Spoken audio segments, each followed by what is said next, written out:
Ndagira ngo nk'uko bigaragara hano kuri screen yawe Niyori, ndagira ngo mufashe uno mwana w'umukobwa ukomeje kugenda avugwaho amagambo atari meza no muri industry ndetse muri social media ndetse hano mu Rwanda. Ni umukobwa wavuga yuko hari umukobwa umaze gutera imbere mu bintu by'ubusambanyi kurusha abandi bakobwa rero bose, ndetse urebye mu bakobwa bagenda bagurisha akomeje kuba mu bakobwa hano mu Rwanda, ndetse yakomeje kuzamura prono ku rundi rwego kurusha ku bindi bintu. Uyu mukobwa rero Niyo, ndagira ngo ushobora kuba wakurikiranye amakuru yiwe 100%, ugiye kutunyuramo macya ndetse uduhe nk'uko bimeze nk'uko bigenda bivugwa, ndetse use nk'utunyura mu nkuru y'uno mukobwa nyirizina. Uyu mukobwa avuka he? Uyu mukobwa avuka kwande? Nibyo ugiye kugenda ukatunyuramo hanga ukatubwira, ndetse ariko uno mukobwa akomeje kugenda agaragaza imyitwarire itari myiza,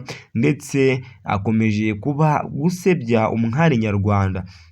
Ndagira ngo uyu mukobwa wavuga yuko ari we wa mbere hano mu Rwanda ukomeje kugira video nyinshi cyane z'urukozasoni harimo amaporono, ndetse na video nyinshi cyane agenda arekura bikomeje kugenda bibangamira umunyarwandakazi muri rusange, kumenya bigica karere abanyarwandakazi, ndetse nuko twari tuzi dusanzwe tubona yuko nta munyarwandakazi wakina porno. Ndetse Niyori, nimba wakomeje kugenda ubona ama video menshi cyane no mukobwa w'urukozasoni, ese ni iki wumvishemo cyane, iki wabonyemo kibi ndetse cyagaragaje yuko u Rwanda ndetse n'abana b'u Rwanda n'abakobwa b'u Rwanda bakomeje kugenda bagaragaza umuco mubi? Ese ni iki wabonye kuno mukobwa yagiye agaragaza?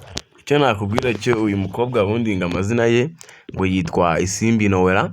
Uyu mukobwa si ibi bintu by'ubusambanyi ntabwo bitangiye ubu ngubu hakuriye. Interview nabonye se arimo kuvuga ati uno mukobwa ngo nko ku myaka yiwe 10, ku myaka yiwe 10 ngo myaka yiwe 10 ngo yajyaga yinjiza ngo abagabo mu nzu, ngari ngo n'uwo bigeze kumurabura ngo ari umugabo bigeze kurabura se, ngo uyu Isimbi Nowela icyo yari afite imyaka 13 ngo ari kumwe n'umugabo mu nzu, akibasangana mu nzu ngasanga umutipe amaze gukuraho umupira, ngo muri kwa kumwe ko umupira ngo umuve yakiye kumufata, ngo umutipe aramushika ngo abariko akubita, ngo akubita ngo Isimbi Nowela ikintu cyo mu mutwe, umwana w'igihumure, ngo papa Isimbi Nowela ngo byibira ngo bamufunze ngo ibyumweru 2 azira kuba yakubita umwana ndetse akaba yamukomeretsa. Ndagira ngo sinibyo ngibyo gusa Niyori, uyu mukobwa ngo ibintu akora ngo nta muntu w'umuryango wigeze umucyaha, uretse no kuri social media bakomeza kugenda bahamagana ibikorwa bye bibi, ndetse n'amavideo y'urukozasoni akomeza kugenda agaragaza ku mbuga nkoranyambaga ziwe. Si ibyo gusa, ahubwo uyu mukobwa no hanze y'igihugu ajyayo hose agakora ibintu byiwe. Niko kazi nyine muri make yakora. Ibi ngibi ikintu cyo ngiye numvisheho ngo ngakiniga, ngo yarigaga akazataha akajya ngo gutwara abagabo basohokana mu mageto, akiri n'umwana muto w'imyaka 10-12. Nyine ahangaha ababyeyi mwebwe mushoboye gusenga musenge, turi nimba urubyiruko nyarwanda ndetse abana b'u Rwanda ejo hazaza habo rwose bakikura mu ngeso mbi z'ubusambanyi nk'izo turimo kugenda tubona kano ka mwanya.